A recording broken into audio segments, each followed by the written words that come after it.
Il y a toujours quelqu'un à quelque part qui veut dire quelque chose à quelqu'un à quelque part. Bonjour, bienvenue dans ma bibliothèque. Nous sommes à Montréal le 9 août 2013.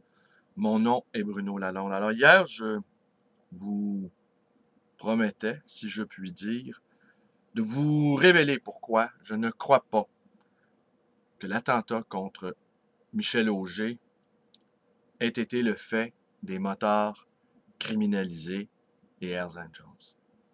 Mais avant, laissez-moi vous raconter une toute petite anecdote. Se déroulant dans des temps très anciens, j'ai un ami à moi, un homme que j'aime beaucoup, un philosophe, un penseur de son état.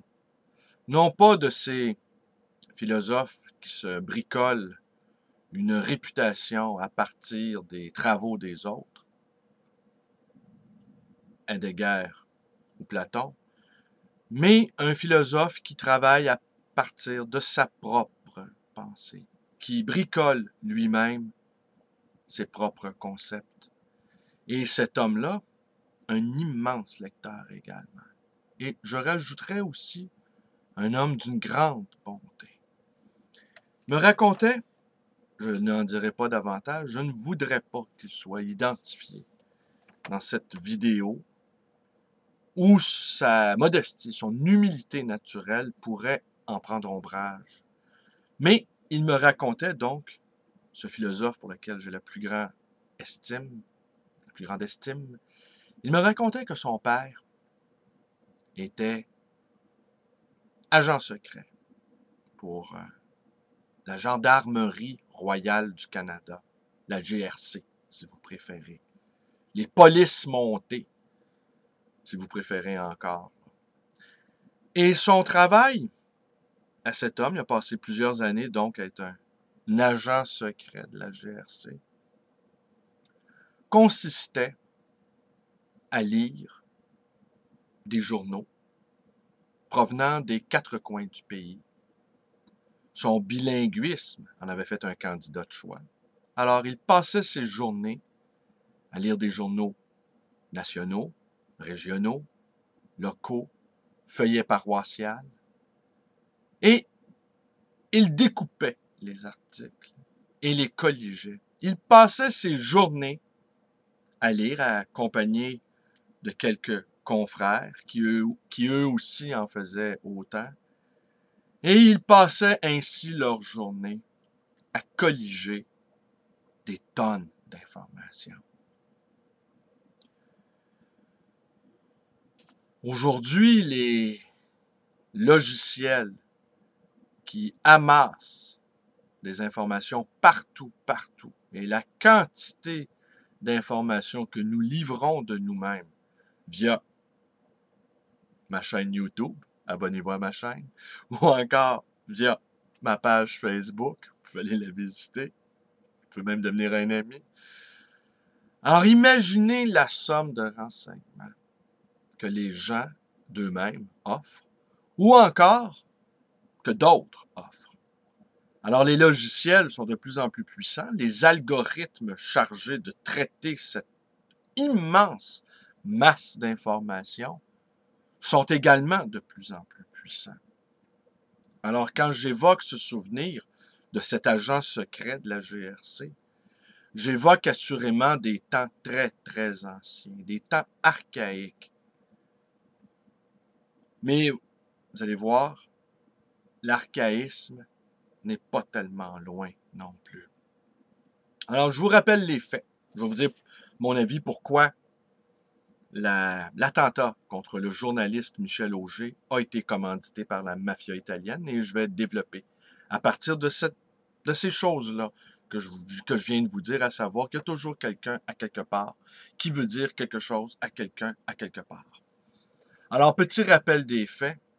En août 2000, Ginette Renault et Jean-Pierre Ferland, chacun de leur côté, ont offert une prestation à deux mariages de deux membres importants des Hells Angels. La petite histoire aura retenu que Ginette Renault a interprété l'hymne à l'amour, My Way et l'essentiel. Tandis que Jean-Pierre Ferland, lui, a chanté une seule chanson, Une chance qu'on ça. Et Jean-Pierre Ferland en a profité pour dire qu'il avait toujours un préjugé favorable à l'égard des amoureux. Et toujours aussi fin et subtil, notre homme, il a rappelé que Ginette Renault avait commencé sa carrière en chantant dans des clubs qui étaient la propriété de la mafia, le clan Cotroni, entre autres. Alors, évidemment, cette petite histoire-là de nos deux grandes vedettes de la chanson qui vont chanter à des mariages de motards criminalisés avait fait couler beaucoup d'encre à l'époque. Un mois plus tard, le 13 septembre 2000, Michel Auger a été victime d'un attentat. Il a reçu plusieurs balles, on l'a laissé pour mort dans le stationnement du Journal de Montréal et c'est de peu qu'il a failli y laisser sa peau. Quelque temps après, l'armurier des Hells Angels. Ici, j'émets encore quelques réserves parce que les armuriers, généralement, ils sont comme la Suisse, ils sont neutres. Et c'est pour ça qu'on les apprécie et qu'on les engage. Ils ne posent pas de questions, fabriquent des armes, en fait, trafiquent des armes qui vont servir à commettre des meurtres. Et généralement, ils sont très efficaces et ils ne posent pas de questions. Et ils travaillent pour n'importe qui.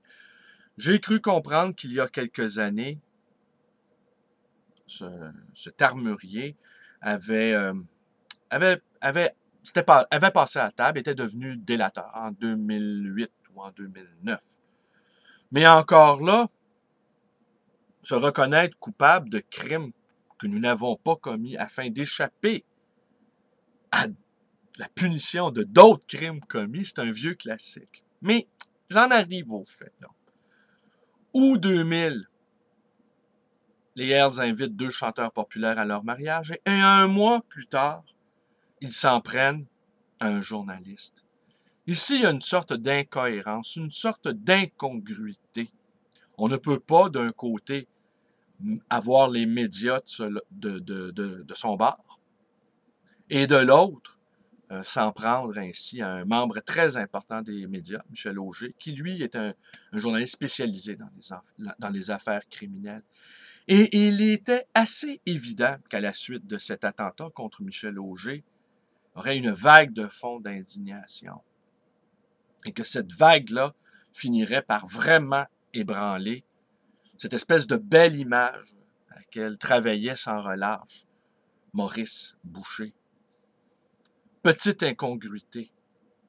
Mais là, j'en arrive enfin à ça. Le 28 mars 2001, l'opération Printemps 2001. On a arrêté des dizaines de Hells Angels. Il y avait plus de 2000 policiers, des divers corps policiers, dont la police montée, qui avaient participé à cette opération. Il y a eu des centaines de charges déposées contre les Hells Angels, et cela avait, en quelque sorte, sonné le glas de cette organisation criminelle et qu'il fallait vraiment, vraiment y mettre bon ordre. La guerre des motards ayant fait plus de 150 morts sur une période de 10 ans. Mais voilà, 28 mars 2001, opération Printemps 2001. Et quelques semaines auparavant, peut-être 3 semaines auparavant, à cette époque-là, je lisais religieusement les journaux. Je lisais tous les journaux. Je ne les lis plus aujourd'hui. J'ai commencé par ne plus lire les journaux papier, et après cela, j'ai enchaîné avec les journaux numériques, et maintenant, je ne les lis même plus, les journaux numériques. Je lis ce que mes amis agrégateurs de talent postent sur leur fil Facebook, et quand un article m'intéresse, jugeant aussi que celui qui l'a posté digne d'intérêt également, alors je lis l'article en question. Donc, 3 semaines avant l'opération 2001, je trouve dans une brève dans le Journal de Montréal qui disait ceci. On est le 28 mars, on est au début du mois. On est peut-être le 5 mars 2001. J'y lis ceci. Alors, je n'ai pas évidemment la brève sous la main. S'il y a des historiens ou des archivistes qui veulent un jour vérifier, ben, allez à la grande bibliothèque et allez vérifier le Journal de Montréal du début du mois de mars 2000. Et on y lisait ceci, que la mafia italienne avait organisé dans un grand hôtel de Montréal une réunion secrète avec les divers autres mafias de la métropole, lesquelles on y trouvait entre autres la mafia chinoise, la mafia libanaise, la mafia russe et les diverses mafias montréalaises, et que cette réunion organisée par la mafia italienne avait pour but d'élaborer une stratégie afin de contrer le comportement erratique, violent des Hells Angels. Et moi, j'étais assez étonné de lire ça dans le journal, mais me rappelant ce que m'avait dit cet ami, eh bien, cet ami dont le père était agent secret, eh bien, j'avais fini par comprendre qu'au fond, il y a toujours quelqu'un à quelque part qui veut dire quelque chose à quelqu'un à quelque part. En quelque sorte, on avait voulu prévenir les Hells que quelque chose d'imminent se préparait. Est-ce que la police a été dans le coup?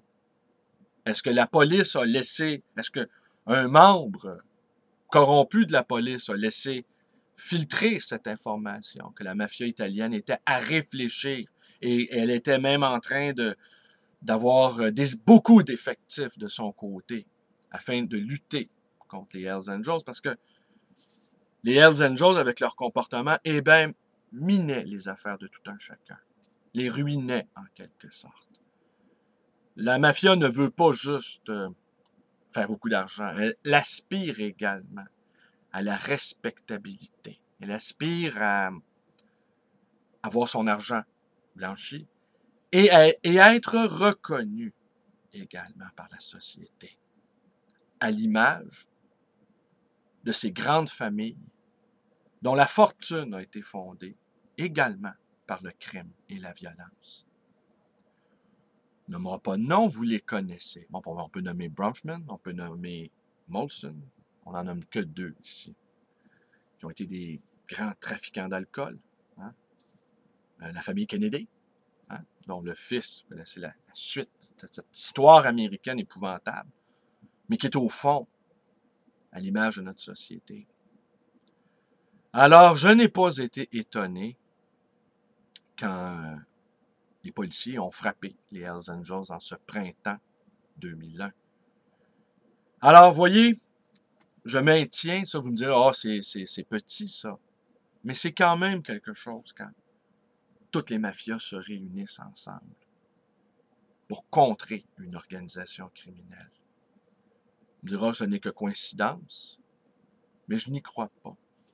Je pense que Mom Boucher n'est pas un homme stupide.